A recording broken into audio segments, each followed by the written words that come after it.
The stars looked different from the bridge of the human ship Liberty. General Marcus Kane stood at the large window watching the Zephyrian fleet approach.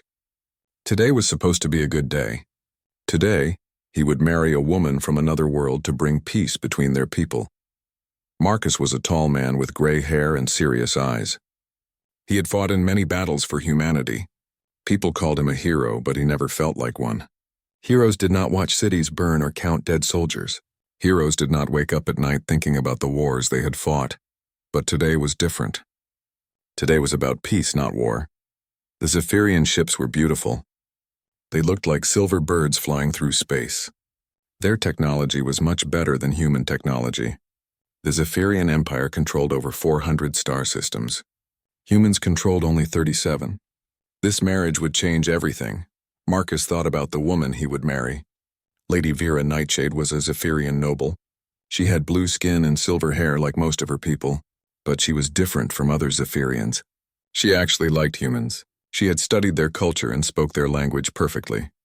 "General Kane, they are ready for you," said Captain Pete Johnson. Marcus nodded and walked to the transport ship. 2 other men waited for him. General Ryan Foster was younger than Marcus, with brown hair and green eyes. He was the smartest military mind Marcus had ever known.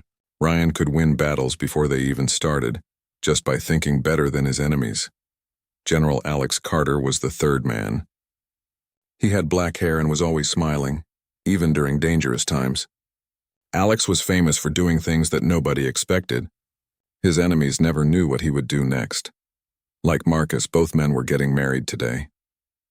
Ryan would marry Lisa Morgan, a human woman who worked as a cultural liaison with the Zephyrians. Alex would marry Dr. Amanda Brooks, a scientist who studied alien life forms. The 3 men had been friends for 20 years. They had fought together in the war against the robot armies of Sigma Station.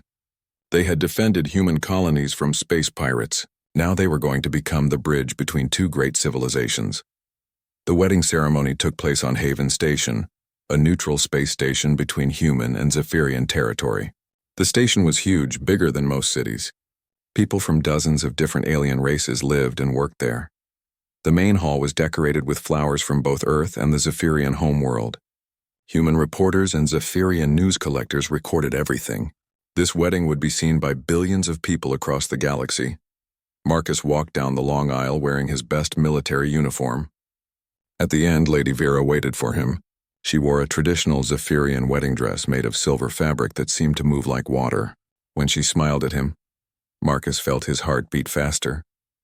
The ceremony was conducted by both a human priest and a Zephyrian spiritual guide.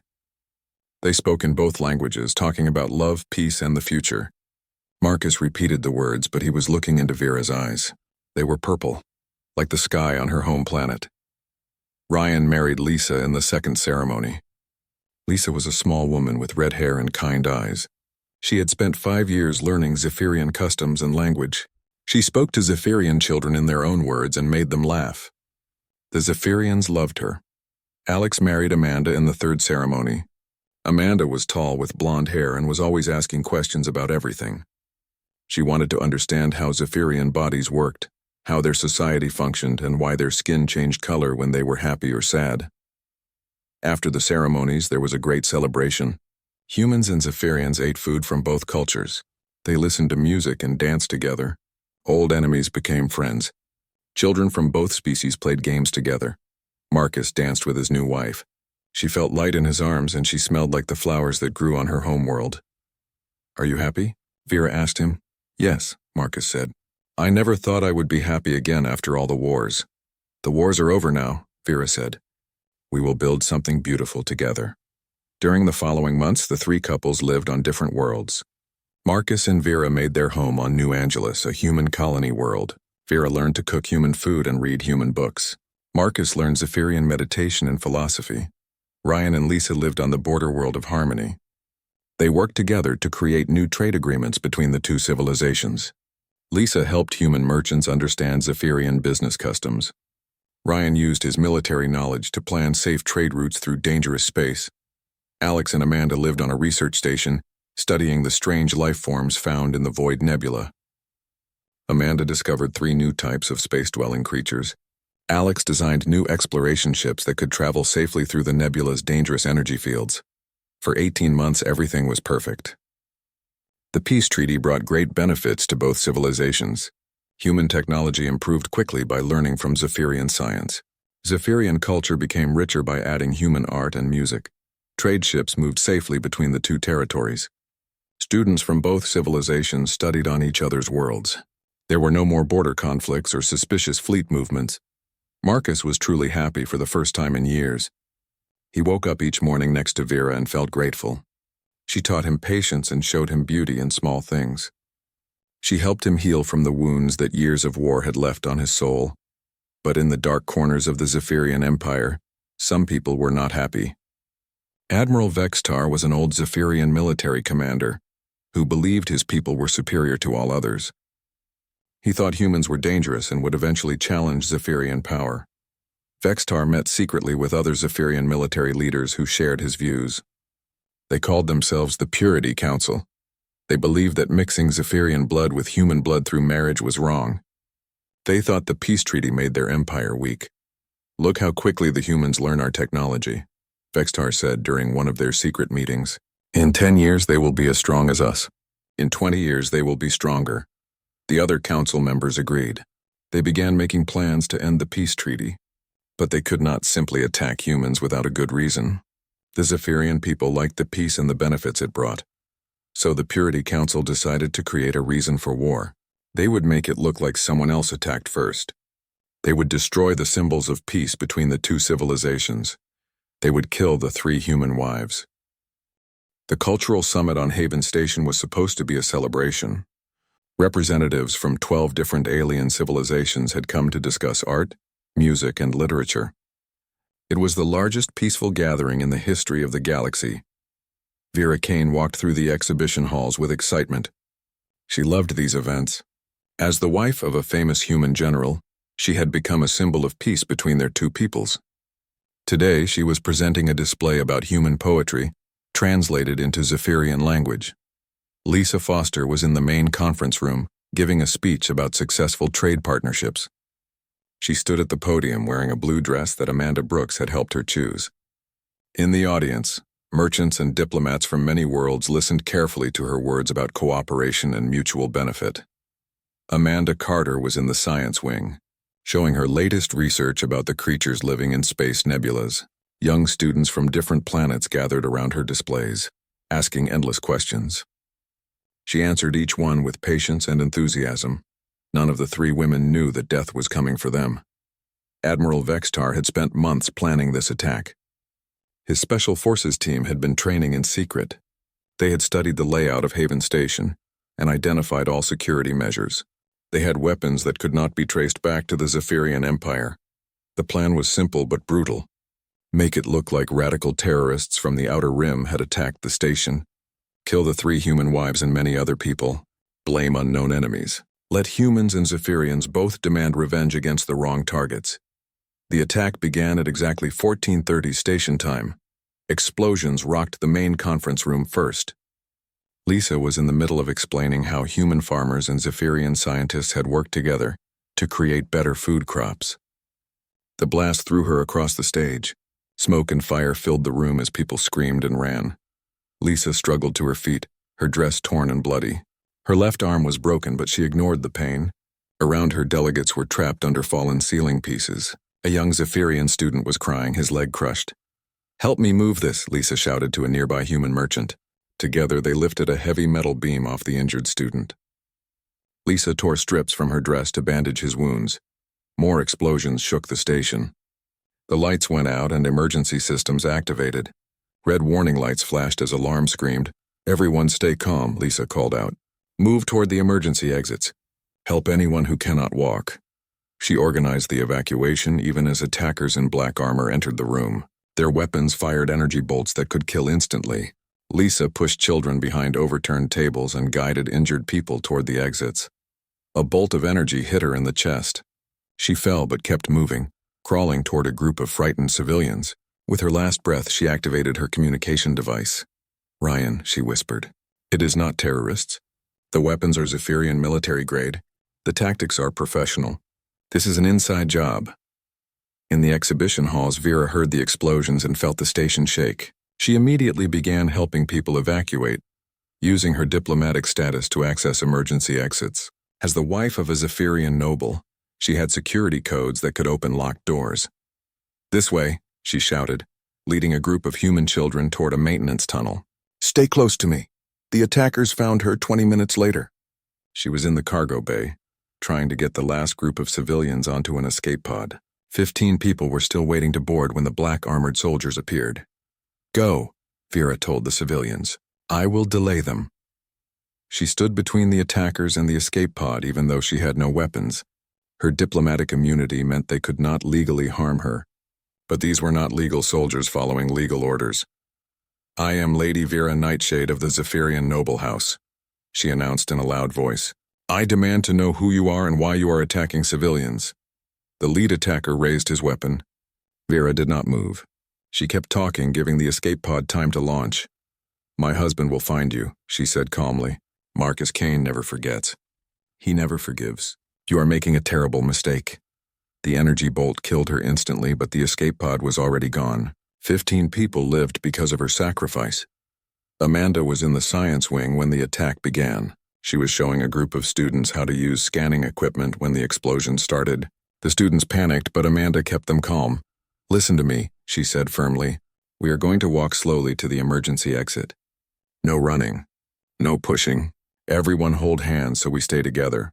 She led 23 students through the corridors as the station shook around them. When attackers blocked their path, Amanda told the students to hide in a storage room. She stepped out to face the soldiers alone. "I am Dr. Amanda Brooks," she said. "I am a civilian scientist. These are students. We are not involved in any military activities." The attackers grabbed her. They knew exactly who she was. They had orders to capture her alive and get information about human military technology. They took her to a hidden room deep in the station. For 3 hours, they tortured her, demanding to know about human weapons and defense systems. Amanda told them nothing. She was a scientist, not a soldier, but she was married to Alex Carter. She knew how to be strong. Finally, they grew tired of her resistance. The leader of the attackers removed his helmet, revealing the blue skin and silver hair of a Zephyrian. "Your death will start a war," he told her. "Humans will blame the wrong people. The peace will end. My empire will be pure again." "You are wrong," Amanda said, even though she was dying. "My husband will discover the truth. He always does. And when he does, your empire will burn." They killed her and left her body where it would be found. News of the attack spread across the galaxy within hours. 347 people had died, including the 3 human wives. The attackers had escaped, leaving behind weapons that appeared to come from radical groups in the Outer Rim territories. Marcus Kane received the news while inspecting a new military academy on Earth. He was watching young cadets practice combat simulations when Captain Johnson found him. "General, there has been an incident on Haven Station," Johnson said quietly. Marcus knew from the expression on Johnson's face that something terrible had happened. When he heard that Vera was dead, the world seemed to stop. Everything became silent and cold. Ryan Foster was commanding fleet exercises near the Centauri system when the message reached him. He listened to Lisa's final transmission 3 times before he understood what she was telling him. The attackers were not Outer Rim terrorists. They were Zephyrian military forces. Alex Carter was exploring a new star system when he learned about Amanda's death. He read the report about her torture and murder with growing rage. Someone had tried to break her, to make her betray human secrets. They had failed, but they had killed her for trying. The 3 generals attended the funeral ceremony on Earth. Thousands of people came to honor the 3 women who had died for peace. The Zephyrian government sent representatives who offered condolences and promised to help find the killers. But Marcus, Ryan, and Alex were not listening to speeches about peace and forgiveness. They were studying the evidence. They were analyzing the attack patterns. They were using their years of military experience to understand what had really happened. The truth was clear to anyone who knew how to look. This was not a terrorist attack. This was a military operation designed to end the peace between humans and Zephyrians. Someone was going to pay for what they had done. The battleship New Yorktown floated in empty space, far from any inhabited system. It was the perfect place for a secret meeting. No one would find them here, and no one would overhear their conversation. Marcus Kane walked through the ship's corridors toward the conference room. He had not slept properly in 2 weeks, not since Vera's funeral. Every time he closed his eyes, he saw her face. Every time he tried to rest, he remembered her laugh. Ryan Foster was already waiting in the conference room. He looked older than his 42 years. His hair had turned gray at the edges and his eyes were cold. Lisa's final message played over and over in his mind.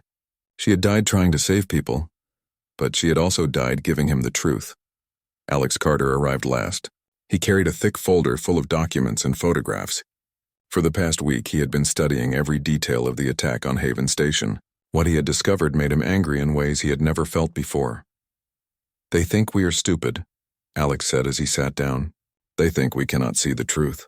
Marcus poured 3 glasses of whiskey. It was Earth whiskey, the kind Vera had learned to enjoy during their time together. He raised his glass. "To our wives," Marcus said. "To our wives," Ryan and Alex replied. They drank in silence. Then Alex opened his folder and spread the contents across the table. "Look at this," Alex said, pointing to a photograph. "These are the weapons used in the attack. The energy signature is identical to Zephyrian military plasma rifles. Not similar, identical." Ryan studied the technical data. The tactics were also professional. The attackers knew exactly where to strike for maximum damage. They knew the security codes. They knew the emergency procedures.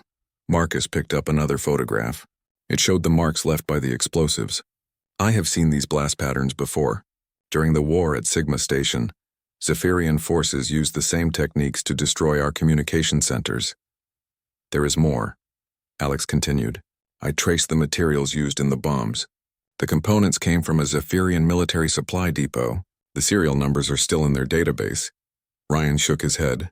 "But their government says it was terrorists from the Outer Rim. They have offered to help investigate." "Their government is lying," Marcus said quietly. "Or someone in their government is lying to them." Alex pulled out another document. "I have been studying Zephyrian politics. There is a group called the Purity Council. They are led by Admiral Vextar. They believe humans are a threat to Zephyrian superiority. So what do we do?" Ryan asked. "Take this evidence to our government? Ask them to confront the Zephyrian Empire?" Marcus laughed, but there was no humor in it. "Our government wants peace. They will study the evidence for months. They will ask for more proof. They will try diplomatic solutions. Meanwhile, the people who killed our wives will go free. The Zephyrian government will deny everything," Alex added. "They will blame rogue elements. They will promise to investigate. Nothing will happen." Ryan stood up and walked to the window. Space stretched endlessly in all directions. Somewhere out there, their wives' killers were celebrating their success. "Lisa believed in peace," Ryan said. "She thought people from different worlds could learn to live together. Vera dedicated her life to building bridges between our civilizations," Marcus said. "She trusted the wrong people." "Amanda wanted to understand alien life forms," Alex said. "She thought knowledge could bring species together." "They were good women," Marcus said. "They deserved better than this." "They deserved justice," Ryan said. Alex closed his folder. "Justice is not coming through normal channels." "We all know that," Marcus stood up. "Then we make our own justice." The 3 men looked at each other. They had been friends for 20 years. They had fought together in desperate battles. They had trusted each other with their lives many times. "If we do this, there is no going back," Ryan said. "We will be marked as criminals by both governments." "If we do this, we can never return to normal military service," Alex said. "We will be outlaws." "If we do this," Marcus said, "we might start a war that kills millions of people." They sat in silence for several minutes. Each man thought about the consequences of what they were considering. They thought about their careers, their reputations, their futures. Then they thought about their wives. "I am in," Marcus said. "I am in," Ryan said. "I am in," Alex said. Marcus pulled out a knife and cut his palm. Blood dripped onto the table. Ryan and Alex did the same. They pressed their bleeding hands together. "We swear by our blood and the memory of our wives," Marcus said. "We will find every person responsible for their deaths. We will make them pay. We will not stop until justice is done. We swear," Ryan and Alex said together. They called it the Widower's Compact. From that moment on, they were no longer just soldiers following orders. They were men with a mission that transcended law and politics. Over the following months, they began building their secret organization. They were careful to maintain their official duties while preparing for their real work. Marcus used his position as head of human intelligence to identify all members of the Purity Council. He built files on their families, their habits, their weaknesses. He learned where they lived and how they thought. Ryan began quietly recruiting soldiers who had served under the three generals. He chose men and women who had lost friends in previous conflicts with alien forces, people who understood that sometimes the official channels failed and direct action was necessary. Captain Jake Wilson commanded the stealth destroyer Silent Revenge. His entire crew had died in a pirate attack 2 years earlier. He had survived only because he was on shore leave. Jake understood loss and the need for vengeance. Commander Ben Murphy led the elite Reaper squadron. His pilots were the best in the human fleet. They had fought against impossible odds and always found a way to win. Ben trusted the three generals completely. Colonel Troy Adams commanded a special forces unit that had worked with all three generals at different times. His soldiers were experts at operating behind enemy lines. They could strike targets that regular forces could never reach. Alex began developing new weapons and tactics specifically designed to fight Zephyrians. He studied their military doctrine, their technology, their psychological weaknesses. He designed strategies that would turn their own strengths against them. They gave themselves 1 year to prepare. During that time, they would continue their normal duties while building their secret army. They would gather intelligence, recruit allies, and plan their campaign. The human government and the Zephyrian Empire continued their diplomatic discussions about the Haven Station attack. Committees were formed. Reports were written. Conferences were held, but nothing real happened. No one was arrested. No one was punished. The investigation found evidence pointing to unknown terrorist groups that might not even exist. Marcus, Ryan, and Alex watched the diplomatic failure with growing anger. Their wives had died, and the galaxy was moving on as if nothing important had happened. "They think this will be forgotten," Marcus said during one of their secret meetings. "They think we will accept their lies and excuses." "They do not understand humans," Ryan said. "They do not understand what happens when you hurt our families." "They are about to learn," Alex said. "When we are finished, the galaxy will remember what happened to our wives. And they will remember what happened to the people who killed them." The year of preparation was almost over. Soon, the three widowed generals would begin their campaign of vengeance. They would show the galaxy that humans were not a species to be underestimated or betrayed. They would prove that love could be just as powerful as hate, and far more dangerous. The Zephyrian capital world of Zephyr Prime was celebrating. Admiral Vextar stood on the balcony of the Imperial Palace, looking out at the crowds below. It had been exactly 1 year since the Haven Station attack, and the plan had worked perfectly. The peace treaty between humans and Zephyrians was still officially in effect, but it was weak now. Humans suspected Zephyrian involvement in the attack, but they could not prove it. Zephyrians believed that human terrorists had killed innocent people at a cultural summit. Trust was broken. Trade was declining. Military forces on both sides were preparing for possible conflict.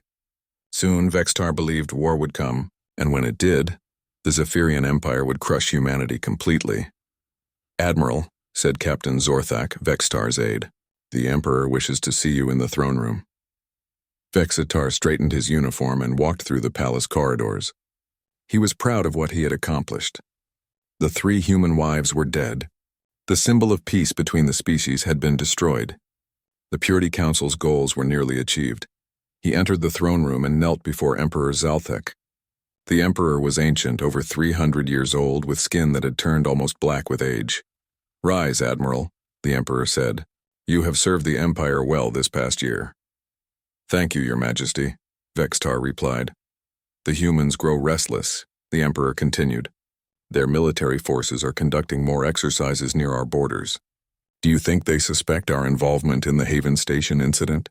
"If they do, they cannot prove it," Vextar said confidently. "And even if they could, what would they do? Start a war they cannot win?" The Emperor smiled. "Indeed. The humans are emotional creatures. They value individual lives over strategic advantage. It makes them weak." At that moment, the palace lights went out. Emergency power activated, bathing the throne room in red light. Alarms began sounding throughout the building. What is happening? The Emperor demanded. Captain Zorthak was speaking rapidly into his communication device. Your Majesty, there has been an explosion in the Admiral's private quarters. The entire wing is on fire. Vextar felt cold fear in his chest. My quarters? But I am here. Sir, Zorthak continued, there are reports of human ships in the system. They appeared on our sensors only moments ago. A new voice spoke from the shadows of the throne room. Admiral Vextar of the Purity Council, you are responsible for the murders of Vera Kane, Lisa Foster, and Amanda Carter. Guards raised their weapons, but they could not see the speaker. The voice seemed to come from everywhere at once. You ordered their deaths to break the peace between our peoples. The voice continued. You thought humans would never discover the truth. Marcus Kane stepped into the light. He wore black armor and carried weapons that no palace guard had ever seen before. His face was calm, but his eyes burned with controlled fury. You were wrong, Marcus said. The palace guards fired their energy weapons, but Marcus was no longer where their shots were aimed. He moved like a shadow, striking with precision that seemed impossible. Within seconds, all 6 guards were unconscious. How did you get in here? Vextar demanded. The same way your people got into Haven Station, Marcus replied. With planning, patience, and the right equipment. Marcus raised a small device. This contains complete records of your secret meetings, voice recordings of you planning the attack, financial records of payments to your assassins, everything. Emperor Zalthek stood up from his throne. Even if this is true, you are one man in the heart of our empire. You cannot escape. I am not trying to escape, Marcus said. I am here to deliver a message. He activated the device. Suddenly, every communication screen in the palace showed recordings of Purity Council meetings. Vextar's voice filled the air, talking about killing the human wives to provoke war. This broadcast is going out across your entire empire, Marcus explained. Your people will know what their leaders have done. They will know why war is coming. At the same time, far across the galaxy, Ryan Foster was implementing his part of the plan. The Zephyrian Fifth Fleet was conducting routine patrol exercises in the Crimson Nebula when human ships appeared around them. The Zephyrians had 200 vessels in their fleet. They were confident in their superior technology and numbers. Fleet Admiral Tekvar ordered his ships to form battle formation and prepare to destroy the human intruders. This is Admiral Tekvar of the Zephyrian Imperial Navy, he broadcast. You are trespassing in Imperial space. Withdraw immediately or we will open fire. Ryan Foster's voice responded from the lead human ship. This is General Ryan Foster of the Human Liberation Fleet. You are harboring war criminals who murdered innocent civilians. Surrender now and you will be treated fairly. Tekvar laughed. You have perhaps 30 ships. We have 200. Your surrender demand is insulting. Numbers are not everything, Ryan replied. Let me show you what humans have learned about warfare. The battle began with Zephyrian ships firing their massive energy cannons. But the human ships were not where the targeting computers said they should be. New stealth technology made them appear to be in multiple locations at once. Human weapons struck with impossible accuracy. They seemed to know exactly where Zephyrian shields were weakest. They targeted critical systems with surgical precision. Within the first hour, 50 Zephyrian ships were destroyed or disabled. The human fleet had lost only 3 vessels. How is this possible? Tekvar demanded from his flagship bridge. His tactical officer studied the sensor readings. Sir, their weapons are specifically designed to counter our defensive systems. They know exactly how our technology works. And their tactics, added another officer. They are using our own battle doctrine against us, but modified in ways we never considered. Ryan's fleet moved through the Zephyrian formation like predators hunting prey. Every move was calculated to maximize damage while minimizing human losses. It was the most sophisticated naval battle ever fought. By the end of the engagement, the entire Zephyrian Fifth Fleet had been destroyed or captured. Tekvar found himself a prisoner aboard Ryan's flagship, staring at the man whose wife had died at Haven Station. Why? Tekvar asked. We were following orders. So were the people who killed my wife, Ryan replied. Following orders is not an excuse for murder. Meanwhile, Alex Carter was conducting his own operations throughout Zephyrian territory. His targets were not military bases or government buildings. He was attacking something much more important, Zephyrian confidence. Using detailed knowledge of Zephyrian culture and psychology, Alex had designed a campaign of psychological, warfare that exploited every fear and superstition his wife had discovered during her research. Zephyrian communication networks began receiving messages that seemed to come from nowhere. The messages spoke of ancient Zephyrian prophecies about Judgment Day. They quoted religious texts about the price of betraying trust. Military installations found their security systems hacked with symbols that had deep meaning in Zephyrian mythology. Supply convoys disappeared without a trace, leaving behind only cryptic warnings about the consequences of murder. Alex's forces appeared and vanished like ghosts. They struck at night when Zephyrian vision was poorest. They used sounds and lights that triggered instinctive Zephyrian panic responses. Most importantly, they never killed unnecessarily. Every attack was precisely calculated to create fear and confusion without massive casualties. This restraint made their enemies even more terrified because it showed complete control and planning. Word of the 3 simultaneous operations spread across the galaxy within hours. The human government was shocked to learn that 3 of their most respected generals had gone rogue. They issued official condemnations and demanded that Marcus, Ryan, and Alex surrender immediately. The Zephyrian Empire declared the 3 men galactic terrorists and placed enormous bounties on their heads. They mobilized their entire military to hunt down the human rebels. But something unexpected happened. Other humans began to support the 3 generals. Families who had lost loved ones in previous conflicts with aliens saw Marcus, Ryan, and Alex as heroes who were finally taking action. Human colonies that had been attacked by pirates or threatened by hostile alien empires began providing secret support to the rebel fleet. They shared intelligence, offered safe harbors, and supplied equipment. Even some Zephyrian citizens, shocked by the evidence of their leaders' involvement in the Haven Station massacre, began to question their government's actions. Emperor Zalthek called an emergency session of the Imperial Council. "These 3 humans must be stopped immediately," he declared. "They are destroying everything we have built." "Your Majesty," said General Mordak, "they seem to know our every move before we make it. Our forces cannot predict their actions. They are using our own strengths against us," added Admiral Feltar. "Our superior technology means nothing if they can counter it perfectly." The Emperor's advisor, an ancient Zephyrian named Wise Kothel, spoke quietly. "Perhaps, Your Majesty, we should consider that this was inevitable." "What do you mean?" the Emperor demanded. "We killed their mates," Kothel explained. "In human culture, this is the ultimate violation. We have awakened something in them that cannot be reasoned with or deterred." "They are just 3 individuals," the Emperor said. 2 years had passed since the Haven Station massacre. The galaxy was no longer the same. What began as personal revenge had become something much larger. The 3 human generals had sparked a revolution that spread across dozens of star systems. Marcus Kane stood on the bridge of his flagship, Vera's Vengeance, watching the massive fleet assembled around him. 200 human ships floated in formation, but they were not alone. Ships from 12 different alien species had joined the rebellion against Zephyrian rule. The Andorian Republic had sent their best cruisers after Zephyrian forces attacked their mining colonies.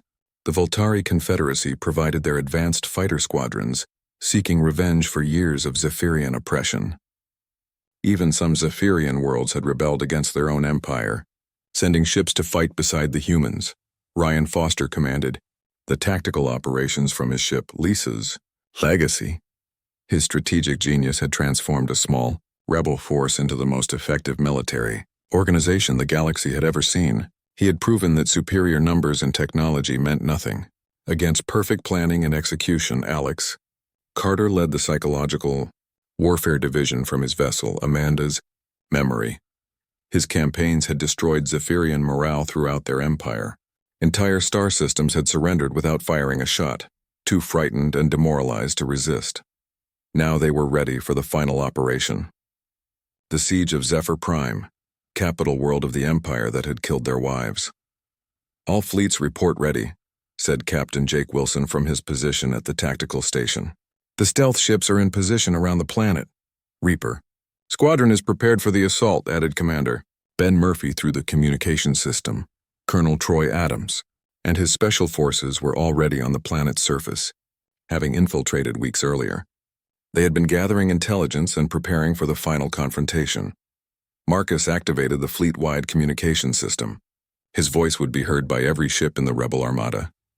2 years ago, the Zephyrian Empire murdered our wives to destroy the peace between our peoples, Marcus began. They thought we would accept their lies and move on. They thought humans were weak because we valued love and peace. The communication channels remained silent as thousands of soldiers listened to their leaders' words. They were wrong about us, Marcus continued. We have shown them that humans fight hardest when we fight for love. We have proven that peace built on lies cannot last. On the planet below, Emperor Zaltek sat in his throne room, watching the enemy fleet through the palace windows. Hundreds of ships filled the sky above his capital. His own military forces were in shambles, destroyed or scattered by 2 years of brilliant human tactics. Your Majesty, said his remaining advisor, perhaps we should consider surrender terms. Never, the Emperor replied. The Zephyrian Empire has ruled this galaxy for 1,000 years. I will not be the Emperor who surrenders to humans. Admiral Vexitar was dead, killed during Marcus Kane's infiltration of the palace 2 years earlier. Most of the Purity Council had been eliminated by Alex Carter's ghost operations. The few surviving members were hiding in bunkers beneath the palace. The attack began at dawn. Ryan Foster had planned every detail of the assault to minimize civilian casualties while maximizing psychological impact. The goal was not to destroy the capital city, but to demonstrate that Zephyrian power was broken forever. Human fighters swept through the atmosphere, engaging the remaining Zephyrian defense forces. The enemy pilots were skilled, but they were fighting against soldiers who had spent 2 years perfecting anti-Zephyrian tactics. Reaper Squadron, led by Commander Murphy, penetrated the planetary shield system and began striking military targets with surgical precision. Each attack was calculated to disable rather than destroy, showing mercy even in war. Ground forces landed in 12 locations around the capital city. Colonel Adams led the assault on the Imperial Palace while other units secured strategic facilities like communication centers and power plants, but the most important battle was being fought on a different level. Alex Carter had hijacked every communication network on the planet and was broadcasting the complete truth about the Haven Station massacre to every Zephyrian citizen. Your leaders lied to you, Alex's voice said from every screen and speaker on the planet. They murdered innocent people to start a war. They destroyed the peace that brought prosperity to your worlds. Along with his words, Alex showed the recordings Marcus had obtained 2 years earlier. Zephyrian citizens heard Admiral Vexitar planning the attack. They saw Emperor Zalthek approving the operation. They learned that their own government had betrayed the values they claimed to represent. Riots erupted in the streets, but not against the human invaders. Zephyrian citizens were rebelling against their own leaders who had lied to them and brought destruction to their empire. In the palace throne room, Emperor Zalthek watched his empire collapse around him. His guards had abandoned their posts. His advisors had fled. His own people were demanding his removal from power. Colonel Adams and his Special Forces team entered the throne room without resistance. The Emperor sat alone on his golden throne, too proud to run but too defeated to fight.